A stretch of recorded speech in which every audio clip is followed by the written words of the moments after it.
Rana jewellers, খাঁটি সোনার সঠিক দাম।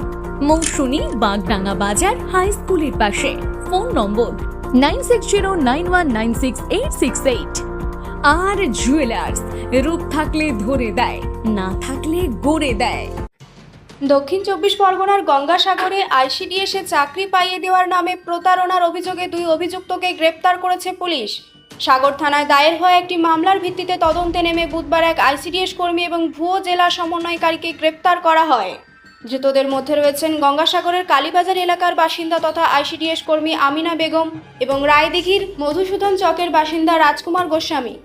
পুলিশ সূত্রে জানা গিয়েছে, রাজকুমার গোস্বামী নিজেকে আইসিডিএসের জেলা সমন্বয়কারী পরিচয় দিয়ে দীর্ঘদিন ধরে চাকরি পাইয়ে দেওয়ার প্রতিশ্রুতি দিয়ে প্রতারণা চালাতেন বলে অভিযোগ। তদন্তে আর্থিক লেনদেন, সম্পত্তি সংক্রান্ত তথ্য এবং গুরুত্বপূর্ণ নথি উদ্ধারের প্রয়োজনীয়তার কথা উল্লেখ করে ধৃতদের পুলিশ হেফাজতের আবেদন জানানো হয়।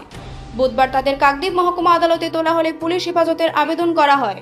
ঘটনায় তদন্ত অব্যাহত রয়েছে। এদিকে এই ঘটনাকে কেন্দ্র করে রাজনৈতিক চাপানোত্তরও শুরু হয়েছে।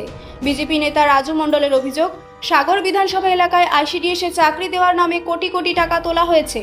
তার দাবি, ধৃত আইসিডিএস কর্মী আমিনা বেগমের বাবা সাগর ব্লকের তৃণমূলের সংখ্যালঘু সেলের দায়িত্বে ছিলেন এবং সেই প্রভাব খাটিয়েই দীর্ঘদিন ধরে এই প্রতারণার চক্র সক্রিয় ছিল। রাজু মণ্ডল আরও বলেন, এত বড় ঘটনার পিছনে একটি সুসংগঠিত চক্র কাজ করছে। শুধুমাত্র গ্রেপ্তার হওয়া 2 জন নন, এই প্রতারণার নেপথ্যে থাকা মূল চক্রীদেরও চিহ্নিত করতে হবে। নিরপেক্ষ এবং সুষ্ঠু তদন্তের মাধ্যমে প্রকৃত দোষীদের আইনের আওতায় কঠোর শাস্তির ব্যবস্থা করা হোক। গতকাল সাগর প্রশাসন সাগর থানা এই আমিনা বিবিকে চাকরি দুর্নীতির বিষয় নিয়ে অ্যারেস্ট করেছে। ঘটনা হয়েছে, আগে জানতে হবে আমিনা বিবির যে বাবা হারিজউদ্দিন, উনি সাগর ব্লকের সংখ্যালঘু সেলের দায়িত্বে ছিলেন তৃণমূলের আমলে। এই ক্ষমতাকে অপব্যবহার করে এলাকা থেকে কয়েক কোটি টাকা আত্মসাৎ করেছে চাকরির বিষয় নিয়ে। আমরা চাইছি শুধু আমিনা বিবি নয়, এখানে আরও অনেক নাম আছে, তপন পরিয়ালি থেকে শুরু করে একাধিক নাম রয়েছে।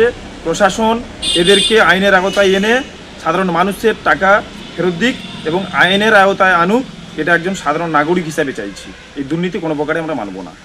যারা যুক্ত রয়েছে তাদের বিরুদ্ধে প্রশাসনিকভাবে ব্যবস্থা হবে। এদের ওপর পুলিশ জানিয়েছে, সমস্ত অভিযোগ খতিয়ে দেখা হচ্ছে এবং তদন্তের অগ্রগতির ভিত্তিতে প্রয়োজনীয় আইন অনুযায়ী ব্যবস্থা নেওয়া হবে।